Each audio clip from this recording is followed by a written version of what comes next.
Shamim Hossain, village ভান্ডার।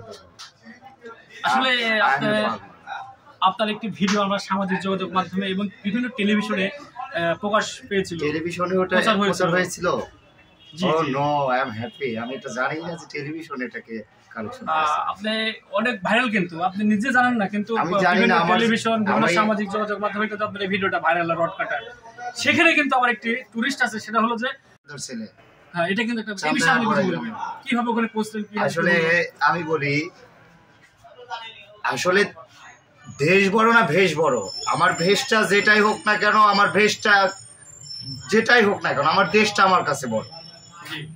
আমি যে পোশাকে যে ড্রেসেই কেন না থাকি, আমার কর্মটা কি, সবসময় সত্য কথা বলি, সৎ পথে চলি, হালাল উপার্জনের চিন্তায় থাকি। সেদিন যা কিছু হয়ে গেছে, আমি বলছি কি, আমি আমার হক সিনায় নিয়ে আসতেছি।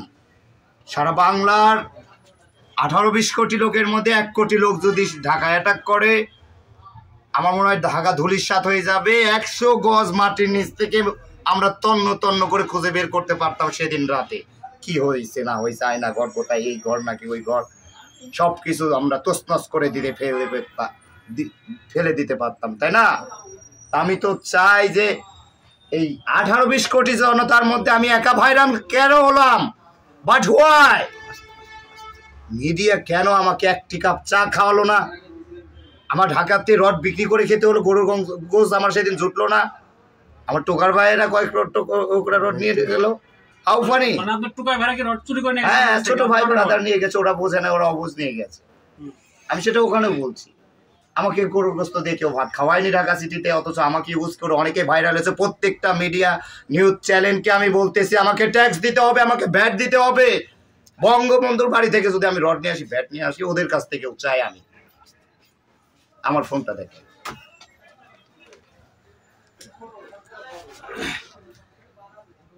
আমি ফোনটা কয়েকদিন আগে নিয়েছিলাম, হয়তো ডিসপ্লে চলে গেছে। আমি মির্জাপুরে কাজ করতাম, ওখান থেকে আমি গেছি ঢাকাতে মেট্রো। আমি ওখানে ধান লাগানো কাজ করতাম, আমি ফার্মার, বলছি তো আমার ফোনটা ওখানে চলে গেছে। আমার এখানে এই দেখেন বড় ভাই, এখনো এখানে এই যে ঠেলা ঠেলির ধাক্কা, ইট পাটকেলের বোতায় এখনো হাত দেন, এখানে ফুলে আছে না? এখানে আমি আঘাত পেয়ে আছি। আমার এখনো বুকের ভিতরে অনেক ব্যথা আছে। এগুলো শুধু মনের ব্যথা না, এগুলো ফিজিক্যালি আর প্রবলেম না, এটা ফিজিক্যালি শারীরিক অসুস্থতায় ভুগতেছি, অথচ আমাকে এখনো কেউ নজরে নেয়নি। এটা কেন হচ্ছে? এখন আপনি কি চাচ্ছেন? আমি চাই আমাকে আমার ন্যায্য পাওনাটা ফিরিয়ে দেওয়া হোক। আমি চাই আমার মতো আর কোনো শিক্ষিত ফার্মার যেন না থাকে, এইটা চাই। আমি চাই আমার মতো শিক্ষিত টকিং ম্যান কোনো যেন টোকায় না থাকে। কেন?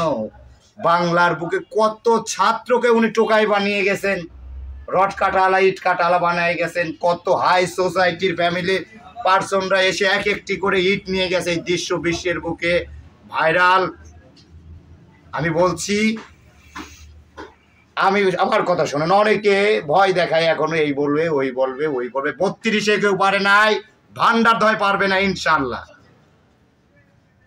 আমি ওখান থেকে এখানে ফিরে আসতে পারছি, এখান থেকে ওখানে আবার যেতে পারবো ইনশাল্লাহ। যদি আল্লাহ, আওয়ামী লীগ আগে না আল্লাহ আগে, আমার প্রশ্নের জবাব দেন। আমার আল্লাহ আগে না আওয়ামী লীগ আগে? তাহলে আমি আল্লাহকে ভয় করবো না আওয়ামী লীগকে ভয় করবো? আমার তো 1 সেকেন্ডের ভরসা নেই। তাহলে আমি আওয়ামী লীগের ভয় কেন আমি চুপ থাকবো? আপনাদের ভিতরে টনক নড়েন, আপনাদের রক্তের তেজ নেই?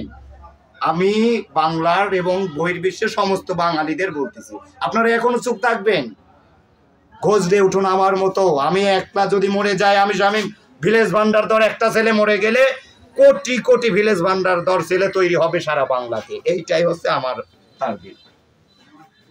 আর আমি একটা কোশ্চেন করছি আজকে, রসুন হচ্ছে আমাদের নাটোরে কি হোয়াইট গোল্ড। আমি বলতে চাচ্ছি আমাদের একটা ইনস্টিটিউট হোক এবং নাটোর জেলাতে সেটা বড়াই গ্রামে হোক,